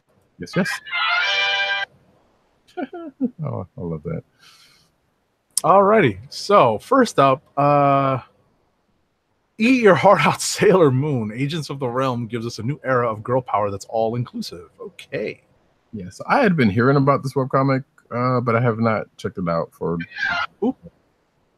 Yeah, sure, why not? Yeah, right. It's been around since 2014. It's a magical girl series by comic artist Mildred Lewis, who I think, now that I think about it, now I know where I seen that from because I think I follow that artist. So yeah, and they also have a Kickstarter to put this out to put her webcomics out in reprint. So if you are interested in that and have already checked out the webcomic, you should go check out the Kickstarter. Alrighty. Marvel reaches out to John Byrne about new work after a bitter break. You skipped a couple. Did I? Yeah. Oh, hold on. Yep. You said a couple. That's not good. Oh, shoot. Oh, you're right. I did. Dang, how the hell? Oh, yeah, because I think we were talking at the time. So, rewind.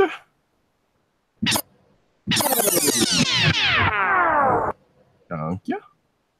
And we will go with Marvel announces 10-part Uncanny X-Men arc Disassembled. Because as I said in my tweets, what is old is new again. Disassembled. Now we already talked about extermination, so I'm going to assume that this is leading into or from. I could be totally wrong about that. I believe they're reusing Disassembled. I was like, really? But then again, come on, we've had 2 Civil Wars and we've had 3 Secret Wars and 2 Civil Wars. You should be surprised by this, and but at least you kind of understood the play on words with Avengers Assemble and then Avengers Disassembled. You couldn't come up with X-Men. Well, all of the villains exterminated. I mean, that one's already being used. Yeah, so. Exactly.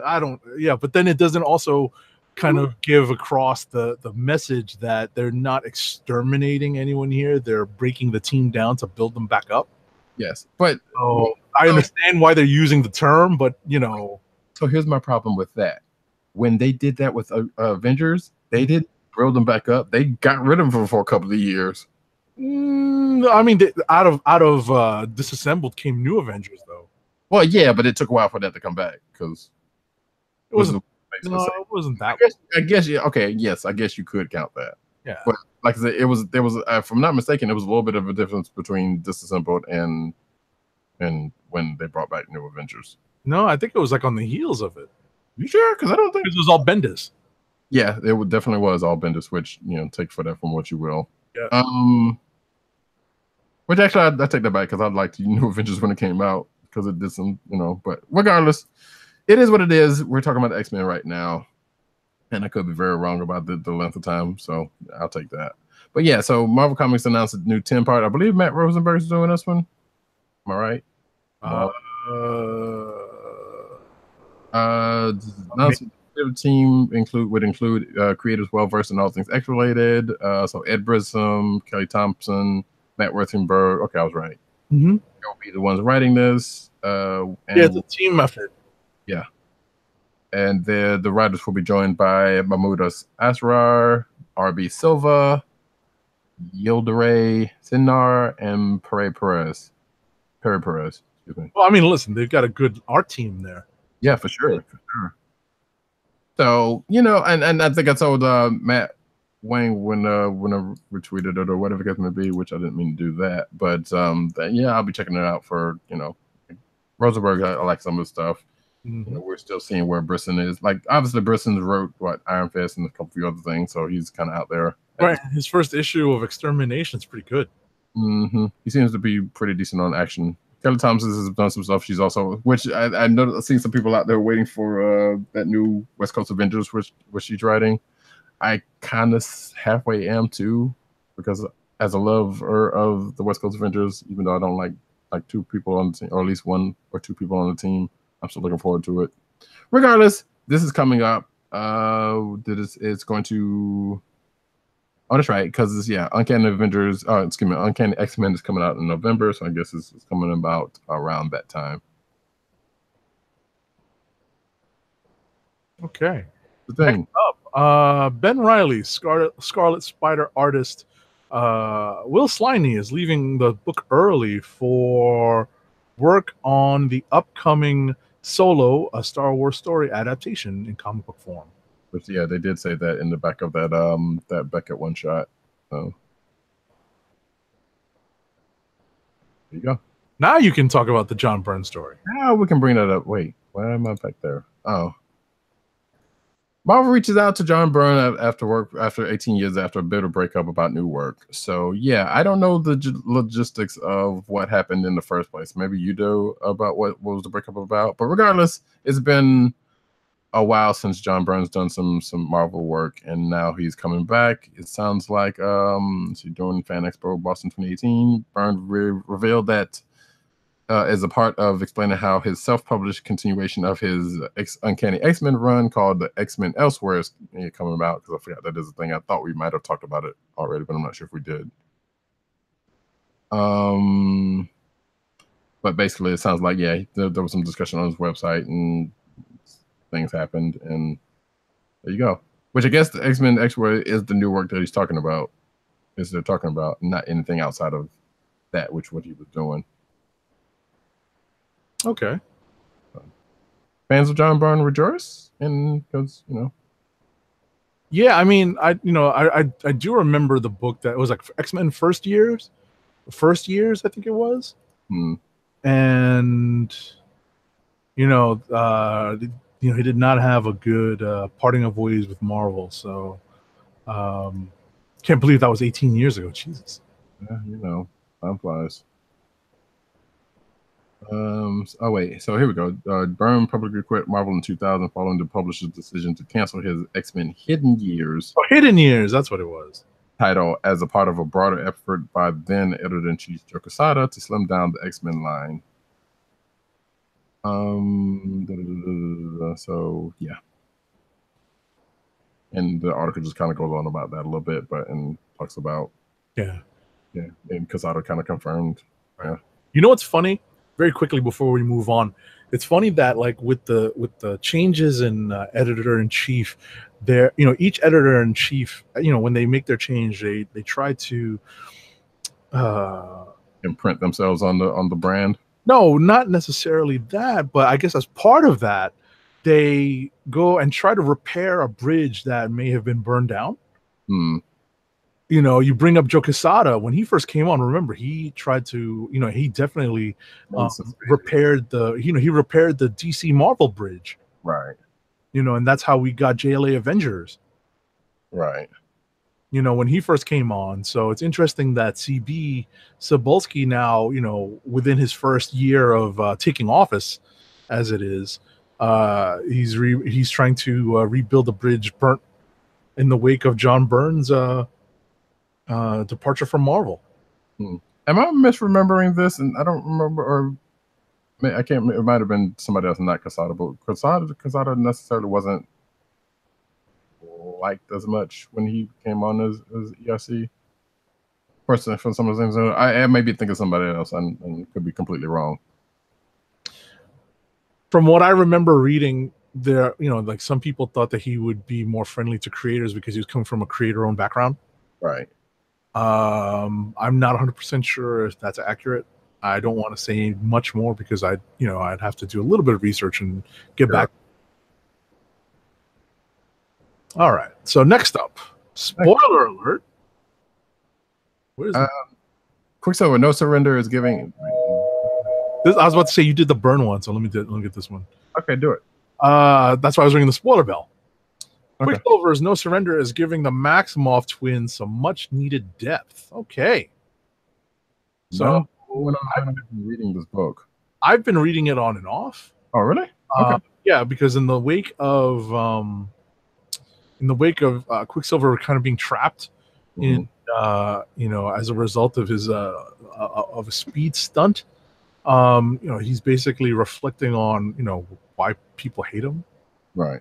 And a lot of that makes a lot of this is giving him time to reflect. So, which actually they're also giving the two of them, the Maximoff twins, time to kind of work this out together. Mm-hmm. Yeah, I actually coming across this article, like I had a slight curiosity because while he was gone and we knew he was going to be in this book after No Surrender, but like what could that book possibly be? And it sounds like it could make for some decent reading if you care anything about the Maximoffs. Right. So, cool. Marvel introduces new spoilers, by the way. Marvel introduces new Fantastic Four rivals, the Fantastics, with an X. Edgy. I think what's funny about this is I think Slott is definitely going for a little bit of tongue in cheek. Mm-hmm. So this article was done by our own Tim Adams, aka Tim Dog 98, which I don't know, should have given his number, his government out there like that, but it's out there anyway. Kind of in print. Online. Yeah. Yes, kind of definitely in print. So this is for Fantastic Four number 4, which is not out yet because we just got the first issue. And I don't know if this was in solicits or not. But Fantastic Four number 4 will reveal a new supergroup called the Fantastics, who has moved into the Baxter building, and it doesn't sound like the new foursome has plans to give back the keys to the building. And I looked at this picture, which if you're watching the video, you have seen. Mm-hmm. Or you see of the cover? Yes. Oh, I didn't scroll down. I should have scrolled down. Which just looks like a bizarro version of the Fantastic Four. Which I'm just prepared to say yes, it probably is, and just leave it at that. But yeah, it is a thing that is coming. And why does this dude do the Fantastic? I mean, Mr. Fantastic looks like Flat Man. Dude, I don't know, man. We'll see. We don't need that. We really don't need that. Leave the GLA where they are. We shall see. That is still 3 issues away. Yes, indeed. We kind of already talked about this. Yeah, we can. So Not So Unbreakable Luke Cage has been diagnosed with what is it? What did you call it? TTE. TTE, chronic traumatic encephalopathy. Yeah, I said that right. Great. Encephalopathy. Yes. So yeah, we find out in this issue that's what he's got because his skin's unbreakable, but his insides not so much. But and again, if you're curious about that, Luke Cage #1 is out for Marvel Digital Originals. I've said enough about that already because I need to finish reading the rest of it. Next up, the Avengers project development is underway at Crystal Dynamics new studio. So this is a game studio, Crystal Dynamics. They've just opened a new studio in Bellevue, Washington, and the initial focus is going to be on technology for that to work on a game based on the Avengers and the Marvel comics. So yeah, so Crystal Dynamics is the name that's known from some people who've been around the gaming industry for a while. I can't remember what they've done recently, to be honest. But regardless, this Avengers project was announced at last E3. We've already talked about it. So this is just basically saying, hey, it's still going because we wasn't. Excuse me, it was the E3 before last, not this one, because there was nothing about it at this past E3, which bummed me out to no end, by the way, because there was a lot about that Spider-Man game that's coming out next month, but not anything about this. So this is just basically saying, hey, this is still out there, and you know, it's still ongoing so far. Sideshow's imposing doomsday statue is ready to kill every Superman on your toy shelf. So Sideshow is releasing a pretty ornate looking doomsday statue. You can see here in the picture. Which, by the way, Death of Superman, the animated thing is out also, if you hadn't checked that out. I think it's on video. I mean, I know it's on digital for sure, but I think it is also on Blu-ray. And I hear good things about it. But this is a statue based off of that and the original comic they're in. Mm-hmm. You're looking for a nice looking, probably expensive Doomsday. Wait, is the price here? It is not, but it's probably pricey. Oh, wait, I'm sorry. Yes, it is. The monster of a villain weighs 40 pounds and costs $1,250.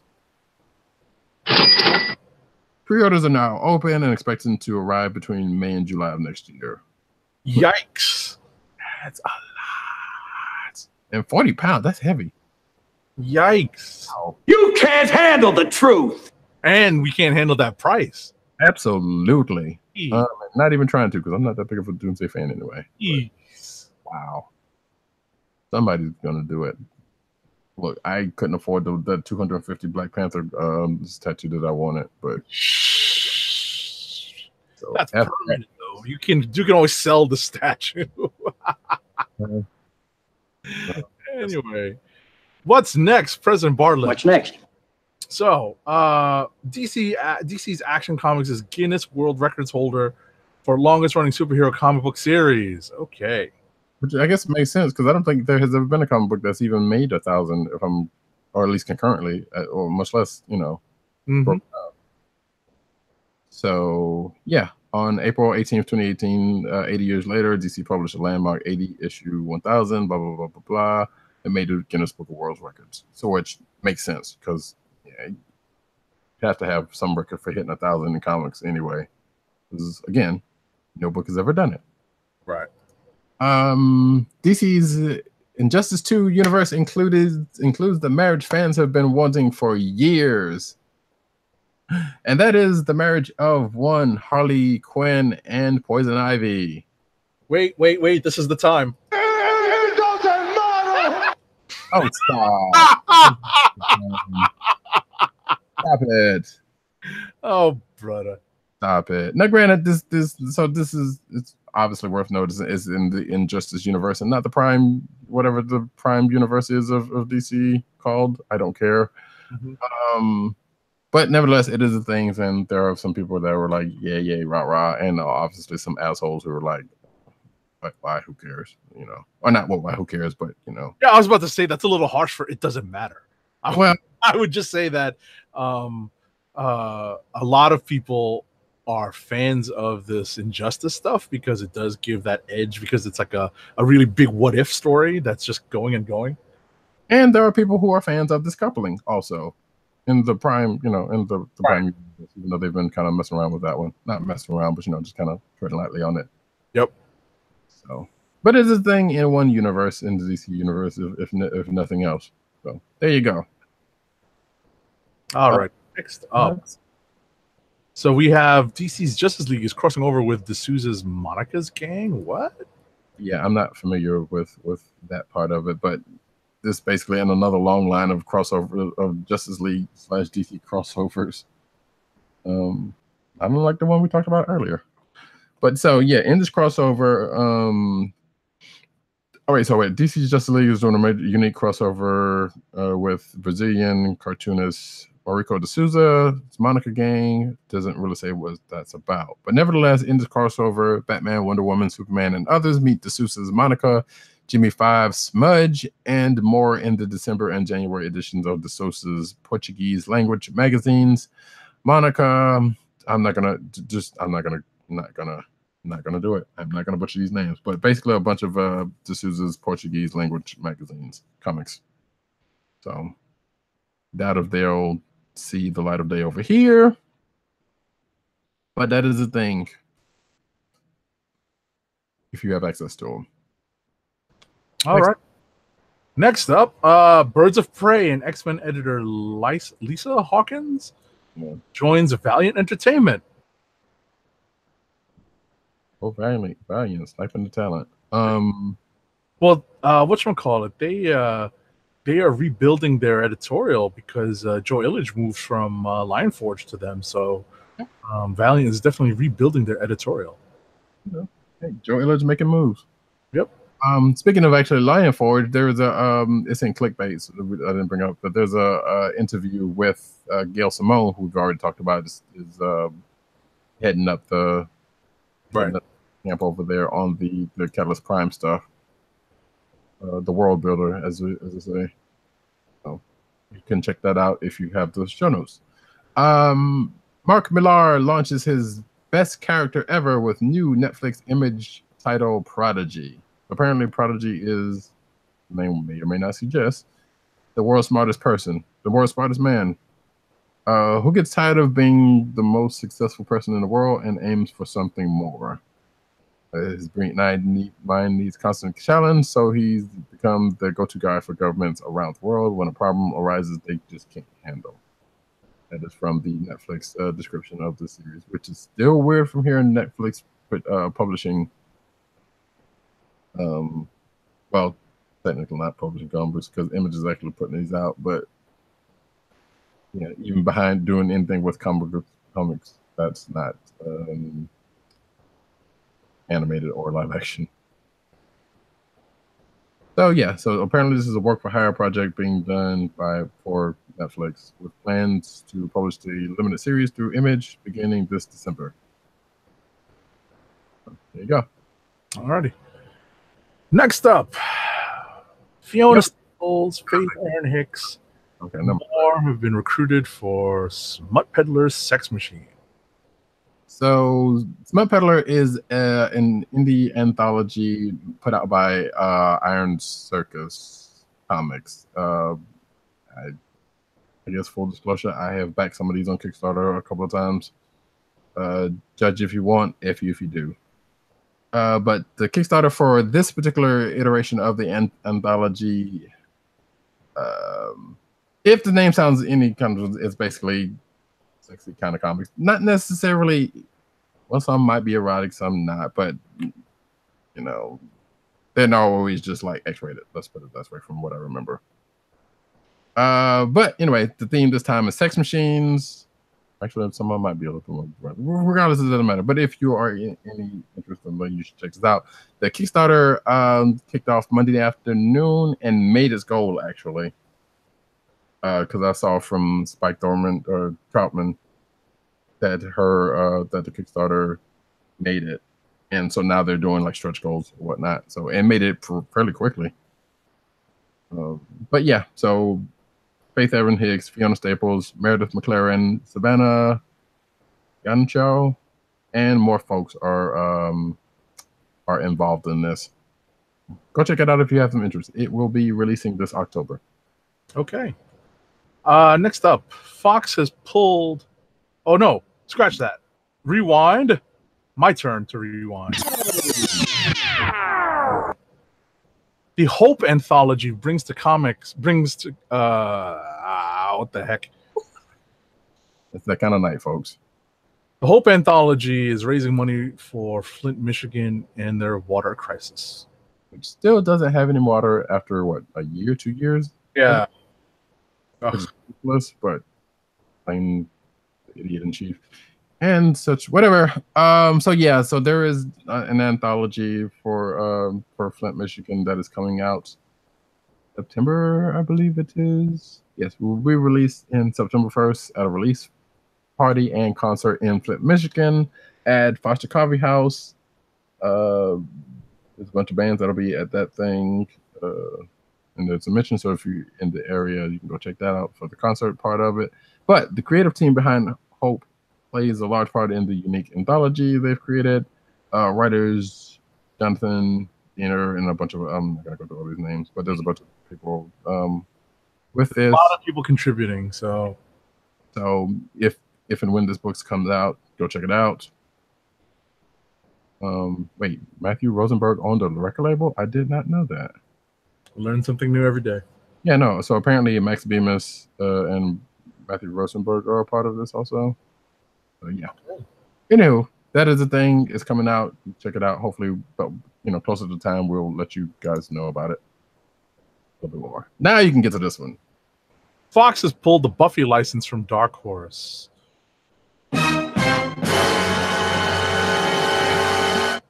So the license moving really isn't that big that big a news because ultimately, it's changed hands before. But it's been 20 years that they have held said license. Right. So that's slightly notable. I don't know if they say the license is going somewhere else. I would just expect that it would probably be Image. But oh wait, this is not the. Oh yeah, they talk about IDW's thing that they had. So yeah, it's a thing. We don't know where it's going to end up. I don't know. That's actually their arguably their second big license that they lost though, because they did have the Star Wars license for a good while. So it's a thing. It happens. First National Power Rangers Day announced by Hasbro. I am personally hoping that they hopefully announce that Power Rangers RPG that has been, or at least the official rules for that, but I don't know if they will. Regardless, August the 28th will be Power Rangers Day. And the quote here is, whether you are red, yellow, pink, black, blue, green, or whatever other favorite color it is spectrum that's been a Power Ranger, that's my assertion. Power Ranger, wait, what? Power Ranger on August 28th, it's Morphin time! Shing! Celebrate your passion for the Power Rangers on social media by wearing your gear and sharing your memories. Be sure to use National Power Rangers Day, hashtag National Power Rangers Day to get in on the fun. On National Power Rangers, everyone gets to be Power Rangers. What are your skills? Regardless, it's going to be a thing. It's coming in a couple of weeks. So look forward to that on Twitter and probably your news outlets of choice.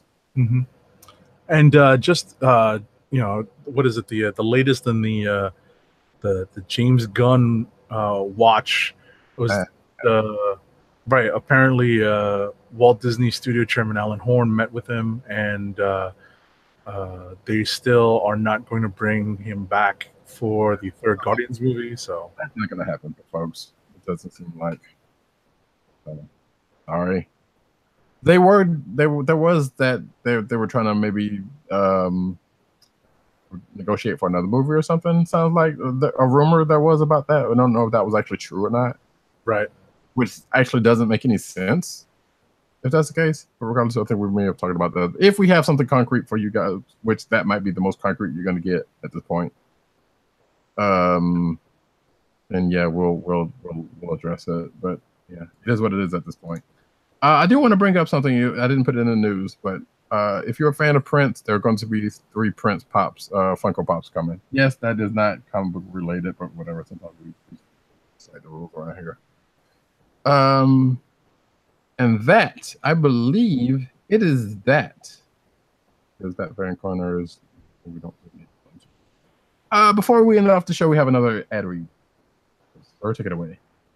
Sure. We'll do a quick ad read because I did want to show off a couple things that we've gotten that I've obtained in the recent past. Our last ad read for the night is for My Comic Shop. Today's podcast is sponsored by mycomicshop.com. Go to cspn.us, then click on the Keep Our Podcast free link at the top of the page. From there, click on the My Comic Shop banner and order from a vast selection of new releases back issues, vintage classics, graphic novels, and more to be delivered right to your door. Why bother schlepping to the local comic book store when you can order your books online? That's my comic shop through cspn.us. Do it today. So before we wrap the show, a couple of notes. One, if you haven't been active on social media, or at least monitoring some of the releases, you may have missed that Walgreens has put out their most recent has released on to be ordered online, their most recent exclusive Marvel Legends figure. That is the Silver Surfer, and this is the latest in the Fantastic Four series of characters that Walgreens has as exclusive releases this year. So the Silver Surfer is out. It's pretty cool. The Thing is the last character in this set, and he's going to be out before the end of the year. And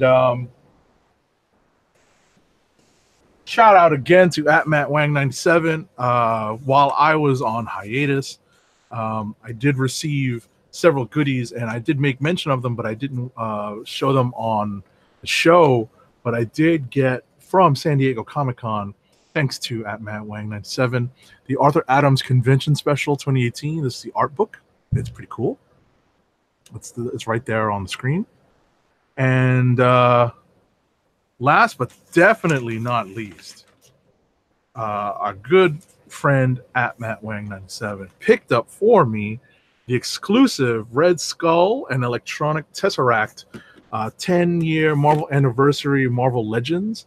So it comes in this cool box. I just had to take off the part where I couldn't open the flaps.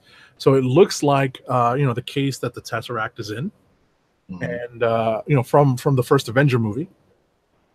Nice. And you open the flaps, and there is the Red Skull, and there is the Tesseract. I'll bring it closer to the camera.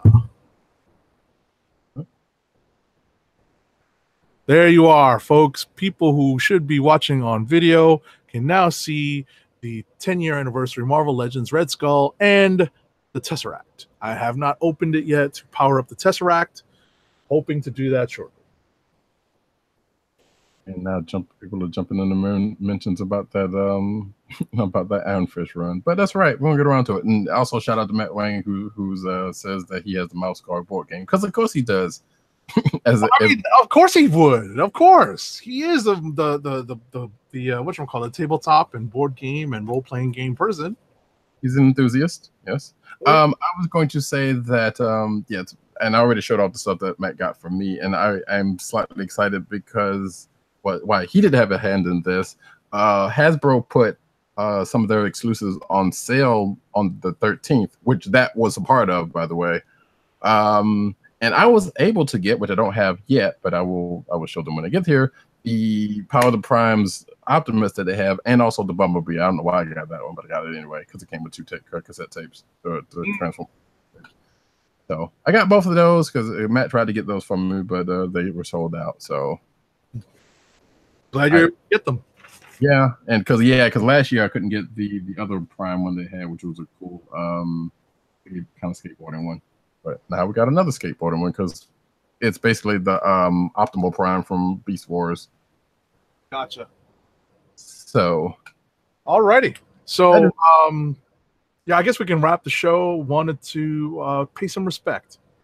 Yes. To musical legend, Queen of Soul, who passed away today. That is who I'm referring to is, of course, Aretha Franklin. So as we close the show, we're going to play our way out. And like I said, pay our respect. Yeah, before you get that again, join us again next week. Same bat time, same bat channel, 9:30-ish on this here YouTube channel. We really do try for 9. But in that, Agent_70 on Twitter, PCN_Dirt on Twitter, PopCultureNet on Twitter for PCN_Dirt, Instagram, Agent_70, Pop Culture Network, I Need Comics for PCN_Dirt, Tim, DOGG98, CB Cron, DKLIQ Nation, DKLIQ NATLN, All of that on Twitter. Also, thekliqnation.com. Go check out stuff there, which we need to put some stuff up there. I got some stuff I need to put out there. And myself, Roddycat on Twitter. No underscore, please. News on Twitter. The News Nerds Need Reddit is out there. Hopefully, there's a site coming at some point when I get off of Botox. Instagram is CBCaps. You can check out this podcast on the CSPN network. That's CSPN.us, along with a bunch of other fine shows. But you can also find and subscribe to this podcast on Google Play and Apple Podcasts, aka iTunes. Also, you can check us out on the CSPN SoundCloud at soundcloud.com. That's cold-slither. Also, shop.cspn.us. Go there, get some merch from us and other shows on the network, because we're just trying to make some good stuff over here. So help us out. And that, as Agent _70 plays us out with a little tribute to the Queen of Soul. This is the Comic Book Chronicles, and we are out. Peace. What you want?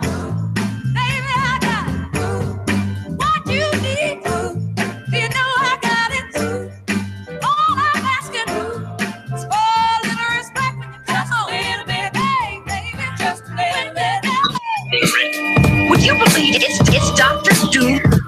What's on your evil mind? Hold your insulting tongue and mark my words well. How about this rumor that you are really hired, Mr. Stark?